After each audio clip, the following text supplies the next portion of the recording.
بہت شکریہ. سب سے پہلی بات تو یہ ہے کہ سیاست سے اس معاملے کو تھوڑا سا ہٹا کر اگر دیکھا جائے تو جہاں پر بھی خون بہا ہے پختون کا بہا ہے. میرا چہرہ آپ لوگوں کے لیے نیا نہیں ہوگا.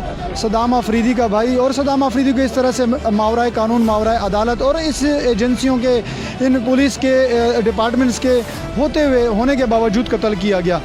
سب سے پہلے تو یہ کہوں گا کہ میڈیا کا جو کالا کردار ہمیں نظر آیا.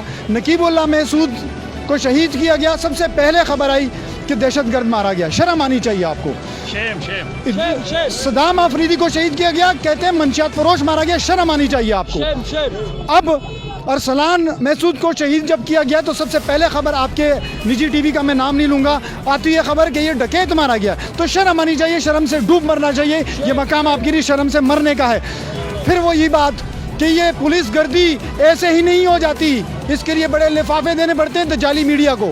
تو یہ جو کردار میڈیا کا ہم تیسری مرتبہ دیکھ رہے ہیں، میں اپنی یادداشت میں جو دیکھ رہا ہوں، یہ ذمہ دار یہ میڈیا ہے، یہ ذمہ دار ہمارے جو ڈپارٹمنٹس کے اندر کالی بیڑے ہیں. اور میں عمران خان صاحب سے کہوں گا کہ عمران خان صاحب خدا کے لیے یہ جو سندھ کی دھرتی انواروں کی دھرتی بنی ہوئی ہے اس وقت، اور پٹھانوں اور پختونوں کے اوپر ٹوٹ پڑی ہے، اس سے ان پختونوں کو بچائیں. ہم نے آپ کے لیے بڑی قربانیاں دی ہیں، آج وقت ہے کہ آپ ہمارے لیے قربانیاں دیں. بہت شکریہ.